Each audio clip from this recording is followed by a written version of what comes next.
So I'm based at the Fifth Estate here in Toronto.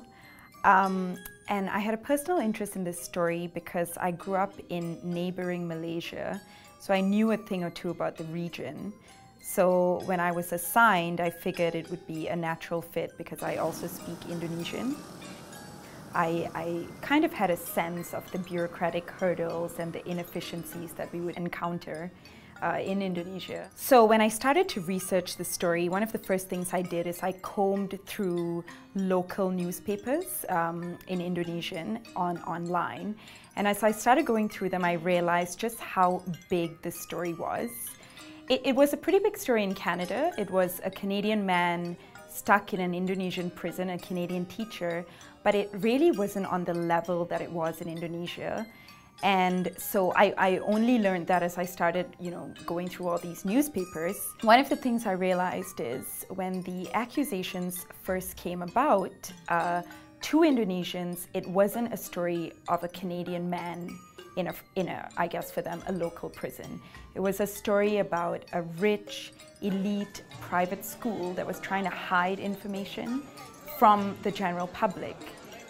One of the ways in which it was framed in the press, and I guess the sentiment that carried throughout the Indonesian public was, it wasn't a question of, is Neil Bantleman guilty? It was a question of, he's a foreigner and he's doing bad things to our children. What are we going to do to punish him? One of the first things I did when I got to Jakarta was I got in contact with local journalists and I went to visit local TV stations because I was trying to look for archival footage of, the way they covered the Bantleman trial. And there was lots of it. And one of the, I guess, shows that stood out to me was this show called Indonesia Lawyers Club. And it was about, it was basically taking all the characters in the story, in the case, and putting them on trial before the actual trial had even started. Basically arguing in front of a national audience, in front of 250 million Indonesians, and this was on live television. So as you can imagine, it fueled public opinion on this. It riled people up, and unfortunately in the first few months of the case, public opinion was not on the side of Neil Bantleman. He was presumed guilty before being tried in court, and that really what we ended up figuring out was it worked against him. That really worked against him.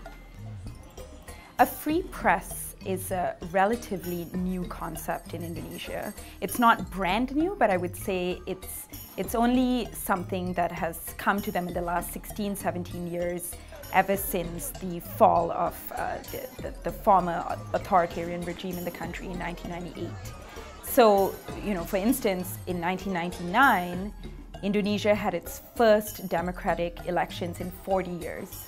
So people are in a state where they want their voice to be heard, they know their voice can be heard, and that's something that you could feel when you were on the ground in Indonesia. They want to talk to you about the story. We spoke to street vendors outside our hotel, and when we told them, we're here for the Bantleman story, they knew exactly what we were talking about. So, and they're not afraid to give their opinion.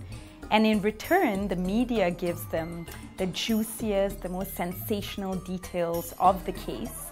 And that's what we found. We found there was very little kind of respect of privacy, of the families involved, of Neil Bantleman, and I guess that's the way the press works there.